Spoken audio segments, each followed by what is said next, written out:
महाशक्तियों का भ्रम। क्षीर सागर में शेषनाग की शैया पर श्री नारायण शांत मुद्रा में विश्राम कर रहे थे।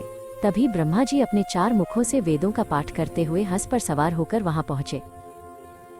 ब्रह्मा जी ने गंभीर स्वर में कहा, हे नारायण, सृष्टि का वास्तविक जनक मैं हूँ।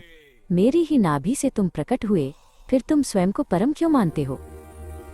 नारायण ने धीरे से आंखें खोली और उत्तर दिया, हे पितामह, सृष्टि का आधार मैं हूँ, मैं ही सबका पालन करता हूँ। तुम तो मात्र मेरी इच्छा से प्रकट हुए कमल से जन्मे हो। दोनों महाशक्तियों के बीच वाद विवाद बढ़ गया। उनका अहंकार टकराने लगा। वे अपने अपने अस्त्रों को याद करने लगे। ब्रह्मा ने ब्रह्मास्त्र और नारायण ने सुदर्शन चक्र। पलक झपकते ही क्षीर सागर का जल उबलने लगा। ब्रह्मास्त्र की ऊर्जा और सुदर्शन चक्र की धार टकराने को तैयार थी। ये दृश्य देखकर दूर से महर्षि अत्रि चिंतित हो उठे। महर्षि अत्रि ने दोनों को रोकने के लिए अपनी तपस्या की शक्ति से एक प्रार्थना की, पर उनका तेज बहुत अधिक था।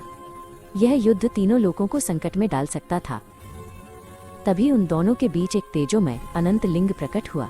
वो आकाश से पाताल तक फैला था, जिसका न आदि था और न अंत। दोनों ने अपना अपना अहंकार त्याग कर उस परम प्रकाश के छोर का पता लगाने का निश्चय किया। ब्रह्मा जी हंस पर सवार होकर ऊपर की ओर गए और नारायण वराह रूप धारण करके नीचे पाताल की ओर। हजारों वर्षों तक यात्रा करने के बाद भी उन्हें न तो कोई छोर मिला और न ही कोई अंत। वे हार मानकर वापस लौटे और उस लिंग के सामने नतमस्तक हो गए। वो परम प्रकाश स्वयं भगवान शिव थे, जिन्होंने उन्हें याद दिलाया कि सबकी उत्पत्ति एक ही शक्ति से हुई है। ब्रह्मा और नारायण ने गले मिलकर अपने अपने पद की